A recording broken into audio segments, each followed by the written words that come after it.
Good day, I'm Theodore Henry, and this is your JIS News for Friday, September 16, 2022.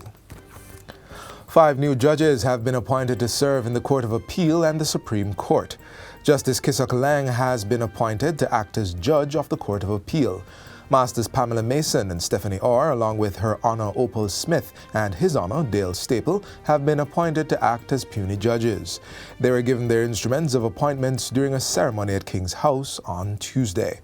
Governor General Sir Patrick Allen congratulated the judges on their appointment while encouraging them to work diligently to maintain efficiency in the justice system.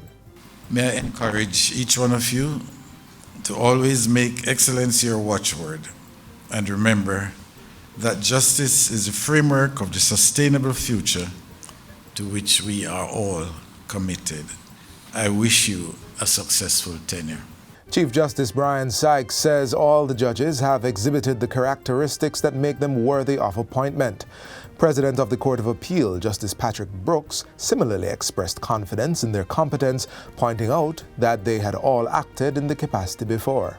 The fact that they have been recalled to serve is a testament to their talent, application, and dedication. I am confident that they will continue to perform admirably. The ceremony represented the final swearing-in of judges appointed to serve for the Michaelmas term.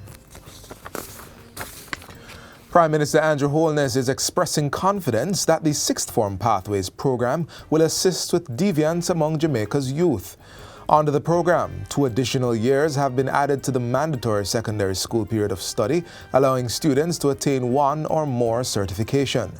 Prime Minister Holness says the program ensures that all students receive the full benefit of the education system. He adds that keeping them engaged for the additional time provides the young people with more opportunities, which becomes a deterrent to antisocial behavior.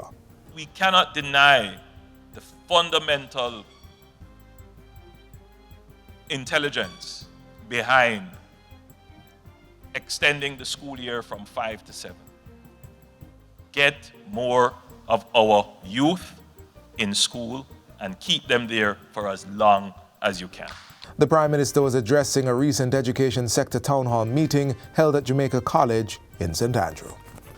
Persons living in Northwest St. Elizabeth can expect to begin benefiting from the Newmarket water supply system by February next year. State Minister of Transport and Mining and Member of Parliament for the area, J.C. Hutchinson, gave that update in Parliament recently. He says the system will provide piped water to residents in 10 districts in the Newmarket division.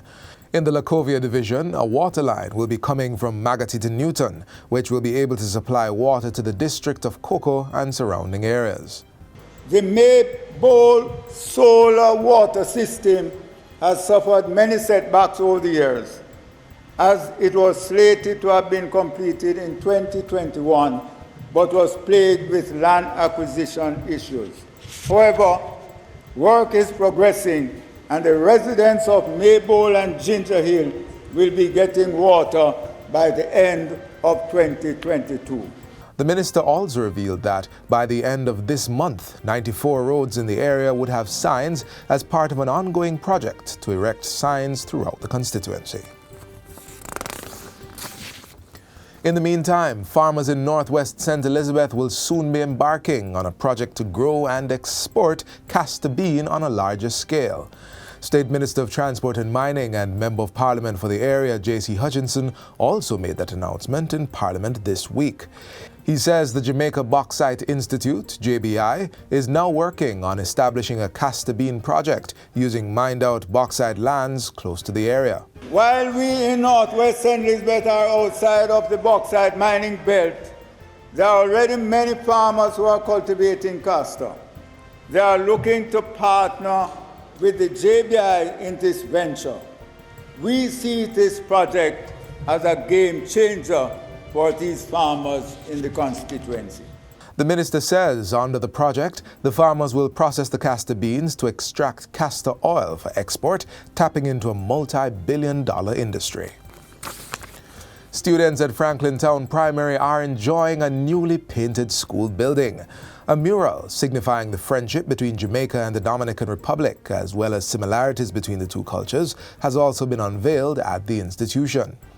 Minister of Education and Youth Favour Williams has welcomed the project, which was undertaken through sponsorship provided by the Embassy of the Dominican Republic's DomRep School Adoption Program. The project allows the embassy to develop a year-long curriculum and teach students the Spanish language and culture of the Dominican Republic. We're always happy and grateful for the sponsors who come on to lend their support, their time, their effort to bring things into the school. And finally, the Office of the Prime Minister, OPM, is reporting that Lieutenant General Rocky Mead will no longer be taking up the post of Cabinet Secretary and Head of the Public Service. Lieutenant General Mead informed the OPM that the public discourse on his appointment did not provide a settled environment for him to assume such a significant office. He thanked the Governor-General, the Prime Minister, and the Public Service Commission for their consideration and confidence in offering him the Secretary-General post. Lieutenant General Mead, who was Chief of Defense Staff of the Jamaica Defense Force, served for 38 years before retiring in January 2022. And that's it for JIS News Today. I'm Theodore Henry. Thanks for watching.